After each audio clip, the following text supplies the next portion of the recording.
kitab yang ditulis oleh guru agung kita Bang Sabah Aos, yaitu huruf yang keempat bulan Sya'ban ini, yaitu huruf alif. Abah mengartikan huruf alif ini dengan kata al-isbat. Al-isbatu huwal hukmu bisubuti syai'in akhar. Isbat dialah hukum, suatu hukum mengenai tetap atau adanya sesuatu yang lain. Kaisbatil kalimat thayyibah, sebagaimana menetapkan kalimat thayyibah, yaitu kalimat la ilaha illallah. Ya. Kalimat la ilaha illallah lebih populer dikenal kalimat nafi isbat. Jadi ada kalimat nafinya, ada kalimat isbatnya. Kalimat nafinya yaitu pada kalimat la ilaha dikatakan itu kalimat nafi. Ya. Ada keterangan menjelaskan la ilaha yubtilu syirka bijami'i anwa'ihi wa yujibul kufra bikulli ma yu'badu min dunillah. La ilaha itu, kalimat nafi itu adalah membatalkan semua bentuk kemusyrikan dengan berbagai macam cabang. Membatalkan kemusyrikan apapun bentuknya dan macamnya, dan mewajibkan untuk menutup kepada semua hal yang disembah kecuali Allah. Jadi ketika kita mengucapkan la ilaha, artinya kita sudah menutup semua pintu-pintu atau bentuk-bentuk kemusyrikan. Kita menutup kepada semua hal yang disembah kecuali Allah. Ya. Para ulama mengatakan ilah sendiri itu mengandung banyak arti. Ya. Jadi ketika kita mengucapkan la ilaha, tidak ada yang kita sembah, tidak ada yang kita prioritaskan, tidak ada yang kita utamakan, tidak ada yang kita nomor satukan, tidak ada yang kita takutkan, tidak ada yang kita agungkan. Nah, ini kalimat nafi. Ya. Jadi semua tertutup oleh kalimat kecuali ya, yang kita sembah, yaitu Allah. Ya. Kemudian yang kalimat yang berikutnya, illallah ini disebut dengan kalimat isbat. Yaitu tidak ada yang berhak untuk diibadahi kecuali Allah. Artinya tidak ada tadi yang kita agungkan, yang kita nomor satukan, yang kita prioritaskan, yang kita sembah, yang kita muliakan, yang kita utamakan kecuali Allah. Ini disebut kalimat nafi dan isbat. Nah, maka dalam kitab Padali Suhur, Abah menjelaskan kalimat isbat itu yaitu la ilaha illallah. Ya, dengan kolam Allah ya, yang diturunkan kepada manusia. Ya, diturunkan manusia dalam hal ini kepada Nabi Muhammad SAW ya, melalui utusannya, yaitu Ar-Ruhul Amin.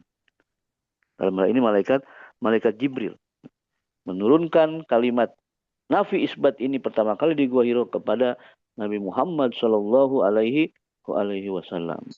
Inilah yang disebut Ar-Ruhul Amin, ini adalah Al-Arif Billah, orang ruh yang dipercaya untuk menurunkan kalimat nafi isbat ini. Kemudian seterusnya Rasul menurunkan kalimat nafi isbat ini kepada sahabat kepada tabiin terus sampai kita para mursyid penerus Rasulullah ini menetapkan kalimat nafi isbat ini kepada para murid-muridnya. Maka dikatakan isbat ini ditetapkan kalimat la ilaha illallah yang sudah ditetapkan dalam hati kita melalui talqin oleh guru mursyid, yang dimana talqin itu dilakukan kapan saja, di mana saja, baik dalam bentuk rame-rame ataupun sendiri. Nah, kalimat nafi isbat yang sudah ditetapkan ini akan menetap pada lisannya, pada gerakan kita, pada ucapan kita ketika kita sedang melaksanakan zikir jahar. Ya. Kalimat ini menetap pada diri kita ketika kita diam, ketika kita terpejam, ketika kita menutup mulut kita, ketika kita menengkuk lidah kita. Ya. Ini dalam kondisi tawajuh, ya, baik di rumah, di tempat ramai, di tempat sepi, sedang bekerja, sedang belajar, sedang duduk, sedang berdiri, sedang berbaring. Ya. Kalau kalimat nafi isbat ini sudah ditalkinkan oleh Ar-Ruhul Amin, oleh Al-Arif Billah, oleh Mursyid Kamil Mukamil, maka kalimat itu akan menetap dalam hati manusia. Maka kalau kalimat la ilaha illallah belum ditalkinkan, ini susah untuk bisa menetap dalam hati, dalam kehidupan sehari-hari. Abah mengatakan setiap udara yang kita hirup ya adalah la ilaha illallah. Udara yang kita keluarkan adalah la ilaha illallah.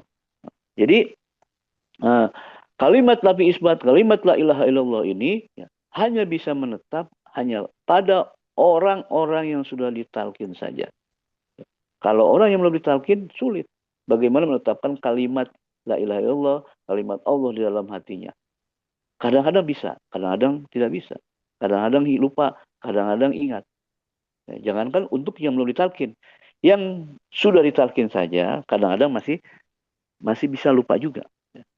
Nah, kemudian pengersa Abah mengatakan, wa ma ja'alallahu tawafu bil baiti wassa'i fihi illa lijiryani zikrillahil musbiti fi qalbi ta'if.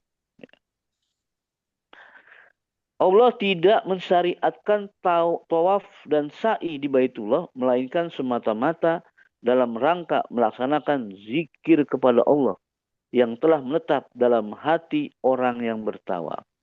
Jadi dari keterangan ini harus kita pahami bahwa ketika ibadah haji dan umroh, ketika kita melaksanakan tawaf dan sa'i, yang diwajibkan hati kita itu untuk zikir kepada Allah Subhanahu wa taala. Bacaan-bacaan yang dibimbingkan dalam ibadah haji atau umroh dalam manasik itu hukumnya sunnah. Bacaan itu tidak wajib untuk dibaca. Ibadah haji ini ibadah gerakan. Yang diwajibkan dalam ibadah haji adalah hati berzikir kepada Allah Subhanahu wa taala. Ketika tawaf zikir, ketika sa'i zikir. Ya. Tentunya zikir khafi. Maka bimbingan guru kita untuk para ikhwan apabila melaksanakan haji dan umroh, ketika tawaf dan zikir, mulutnya ditutup. Mulut diam, khawatir kalau mulut kita membaca doa-doa yang dibimbingkan dalam buku bimbingan ibadah haji dan umroh, nanti zikir kita yang memang wajib dilaksanakan, zikir khafi itu malah lupa akhirnya. Makanya untuk para ikhwan kalau melaksanakan umroh, apa membimbingkannya, kita diam, kita zikir khafi. Ya. Jadi pada saat ibadahnya zikir, setelah ibadahnya juga zikir. Allah Subhanahu wa taala berfirman, "Idza qadaitum manasikakum fazkurullaha ka dzikrikum aba'akum aw asada dzikra." Kata Allah. Apabila kamu setelah selesai manasik, selesai beribadah haji, maka berzikirlah kepada Allah. Apa katanya? Kazikrikum aba'akum. Seperti kamu menyebut nama bapak-bapak kamu. Au asada zikra. Atau lebih keras dari itu. Jadi riwayatnya orang-orang Arab itu kalau setelah melaksanakan ibadah haji, setelah tawaf, setelah sa'i, mereka ngobrol rame-rame. Ngobrol menceritakan orang tuanya. Membangga-banggakan orang tuanya dengan suara yang keras. Maka ayat ini menjelaskan daripada begitu, lebih baik kamu berzikir kepada Allah Subhanahu wa taala ya, atau lebih keras. Bahkan disuruh zikirnya au asada zikro, lebih keras dari kamu menceritakan bapak-bapak kamu, pendahulu-pendahulu kamu. Ayat ini menjelaskan bahwa zikir jahar, zikir dengan suara keras itu memang diperintahkan pada ayat ini. Ya. Ada kaidah dalam kitab Al-Itqan fi Ulumil Quran. Al-ibratu bi umumil lafaz la bi khususis sabab. Ya. Karena ada yang maksudkan ayat ini bahwa ini kan perintahnya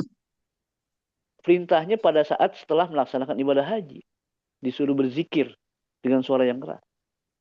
Artinya kalau sudah sholat enggak dong. Ini kaidahnya. Kaidahnya tadi al-ibratu bi umumil lafaz la bi khususis sabab. Ya. Yang diperhatikan itu, yang dijadikan ibrah itu, yang dijadikan contoh itu, yang kita ikutin itu umumil lafaz. Lafaz yang sifatnya umum. La bi khusus sabab, bukan tempat khususnya. Jadi bukan pelaksana hajinya yang harus kita ikutin, tapi zikir kerasnya. Artinya zikir keras boleh dilaksanakan di mana saja. Jadi alhamdulillah ya, kita yang sudah kalimat tadi nafi isbat ini yang sudah ditetapkan dalam hati kita ini, alhamdulillah dalam kondisi apapun kita bergerak, kita diam, kita tidur, bahkan tidur pulas. Ya. Karena Abu Yahya Sholeh pernah mengatakan, kalau orang yang mau berzikir, dia mau tidur, dia berzikir kepada Allah Subhanahu wa taala, maka tidurnya dianggap berzikir. Alhamdulillah. Kalau saudara-saudara kita yang belum ditalkin, belum ditetapkan kalimat la ilaha illallah ini di dalam hatinya, tentunya ya, jangankan tidurnya, ya, ibadahnya aja dianggap tidak ibadah. Tidaklah salat kamu itu di depan Ka'bah dikatakan. Kecuali dianggap bersiul dan bertepuk tangan. Salat di depan Ka'bah di Makkah dianggap bersiul dan bertepuk tangan. Kenapa? Karena tadi belum ada kalimat nafi isbat, belum ada kalimat yang ditetapkan di dalam hati. Makanya ya kalau ikhwan yang sudah ditalkin itu ketika makan sebelum makan berdoa, berzikir, baca bismillah. Setelah makan berzikir, baca alhamdulillah. Ketika makan, mana zikirnya? Kalau belum ditalkin, bukan Iwan TKM, ketika makan hilang zikirnya. Kalau kita tadi, karena kalimat ini sudah ditetapkan, sesuatu yang sudah napel, bahasanya itu bahasa itu napel, nempel, sudah menjadi satu itu mau bagaimana tidak bisa hilang. Ibarat karet yang keras itu ditaruh di pergelangan kita. Kita mau terbang di udara, kita mau berenang di air, kita mau lari-lari di darat. Karet ini tidak akan lepas dari kita. Karena sudah napel, sudah melekat, sudah menetap di tangan kita. Begitu juga kalimat la ilaha illallah yang sudah ditetapkan di dalam hati kita oleh Ar-Ruhul Amin, oleh Al-Arif Billah yang mendapat kepercayaan, ruh yang dipercaya oleh Allah Subhanahu wa taala untuk menetapkan kalimat ini, maka apapun kondisi kita, sedang duduk, sedang berbaring, sedang tidur, sedang bekerja, sedang diam, sedang bergerak, makan, minum, dan seluruh kegiatannya, maka kalimat ini tetap ada dalam hati kita dan menetap dalam hati kita, bahkan dunia dan akhirat. Alhamdulillahillazi faddalana ala katsiri min ibadihil mu'minin. Demikian, semoga bermanfaat buat kita semua dan senantiasa kita diberkahi semuanya, segalanya selamanya. Wallahul muwaffiq ila aqwamit thoriq. Wassalamualaikum warahmatullahi wabarakatuh.